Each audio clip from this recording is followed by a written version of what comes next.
In this section, we're going to discuss logical operators. Often a program needs to test two or more conditions at one time. Nested if statements can allow this, assuming the first condition is true. That can become very complicated very quickly. Using compound expressions is an easier way. Java provides logical operators to allow us to build more complex conditions and not have to do deeply nested if or chained else statements. The logical OR operator works much the way you would think, but not precisely. It means that if any condition is true, then the result or the overall condition will also be true. The only time that the OR operator does not produce a true expression is when both sides are false. Most people talk about OR in what's called an exclusive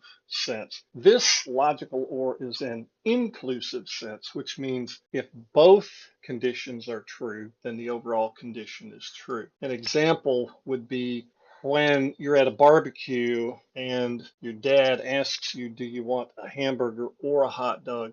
What he generally means is pick one, but not both. Notice that the logical OR is inclusive. It allows both to be true. Logical AND provides a way to test that both conditions are true. Notice that the only true result is when both sides of the AND operator are true. Exclusive OR I explained earlier with the hot dog hamburger analogy. Generally, it means one or the other, but not both.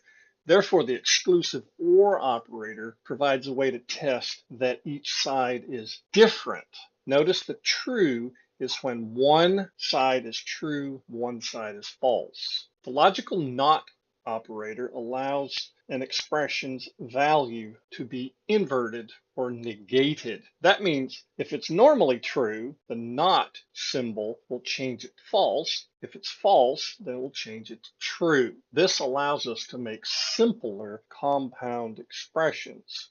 Short circuit evaluation is an optimization that allows the determination of the entire expression, the condition, to be determined more quickly than normal. Usually an operator will evaluate the left-hand side, the right-hand side. Operator will operate on both of those sides and then produce a result. In the case of short circuit evaluation, if the left-hand side is sufficient to determine the expression's value, the right-hand side will not be evaluated. The easiest one to understand is the AND operator. If we have a left-hand side and a right-hand side, but the left-hand side is false, it doesn't matter what the value of the right-hand side is, the entire expression will be false. There's no need to evaluate the right-hand side, so the compiler doesn't.